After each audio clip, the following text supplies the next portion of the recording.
வீக்கெண்ட்ல வாங்கிட்டு வர வெஜிடபிள்ஸ் எல்லாத்தையும் ஃப்ரிட்ஜ்ல ஸ்டோர் பண்ணும்போது ஒரு 2-3 டேஸ்லயே பாத்தீங்கன்னா அது ஃப்ரெஷ்னஸ் இல்லாம வாடி வதங்கி போயிடும் இல்லையா? அந்த மாதிரி ஆகாம 4-5 டேஸ் இல்லாம இல்ல 1 வீக் வரைக்குமே நம்ம ஃப்ரெஷ்ஷா வெஜிடபிள்ஸ் எல்லாம் எப்படி ஸ்டோர் பண்ணி வைக்கிறதுங்கிறத பார்க்கலாம்.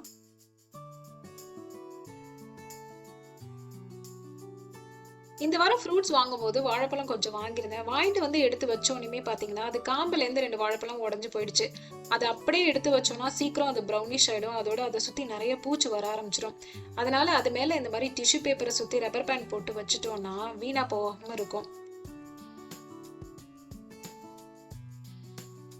மத்த வாழைப்பழம் எல்லாத்தையுமே எடுத்து காம்போட தனித்தனியா எடுத்து கட் பண்ணி வச்சுட்டோம்னா, 4-5 டேஸ் வரைக்குமே அது கெட்டு போகாம இருக்கும்.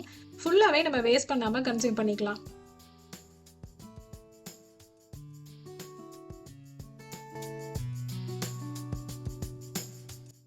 நெக்ஸ்ட் இந்த தக்காளி, கருவேப்பிலை, கொத்தமல்லி இது எல்லாத்தையுமே ஸ்டோர் பண்றதுக்கு முன்னாடி ரன்னிங் வாட்டர்ல நல்லா வாஷ் பண்ணிட்டு தண்ணி எல்லாம் நல்லா ஃபில்டர் ஆகுற மாதிரி ஒரு ஓரமா எடுத்து வச்சுக்கணும்.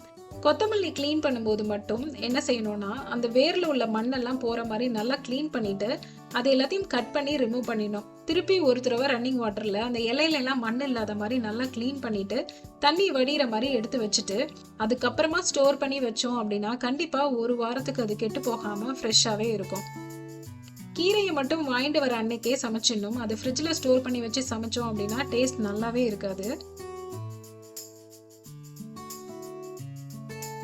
கிரீன் பீஸ், கார்லிக் இதெல்லாம் ஃப்ரெஷ்ஷா கிடைக்கும் போதே வாங்கிட்டு வந்துட்டு அது தோலெல்லாம் உரிச்சு இந்த மாதிரி ஒரு கிளாஸ் கண்டெய்னர் இல்லைன்னா ஏர்டைட் பாக்ஸ்ல ஸ்டோர் பண்ணி வச்சுக்கலாம்.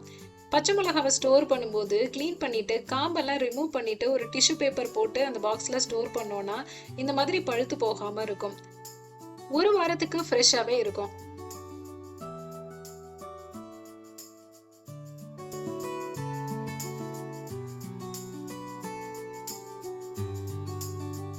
நெக்ஸ்ட் இந்த தேங்காவை எப்படி ஒரு வாரத்துக்கு ஃப்ரிட்ஜ்ல ஸ்டோர் பண்ணி வைக்கலாங்கிறத பார்க்கலாம்.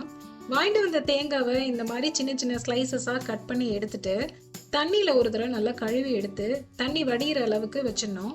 அதெல்லாம் வடிஞ்சதுக்கு அப்புறமா ஒரு பாக்ஸ்ல டிஷ்யூ பேப்பர் போட்டு அது மேல இந்த ஸ்லைசஸ் எல்லாத்தையும் வச்சுட்டு ஃப்ரிட்ஜ்ல ஸ்டோர் பண்ணோம்னா 4-5 நாள் வரைக்கும் கெட்டு போகாம அப்படியே ஃப்ரெஷ்ஷா இருக்கும். இல்லைன்னா இது அப்படியே ஒரு மிக்ஸி ஜார்ல போட்டு பல்ஸ்ல போட்டு எடுத்தோம்னா கிரேட் பண்ண கோகனட் மாதிரியே வந்துடும்.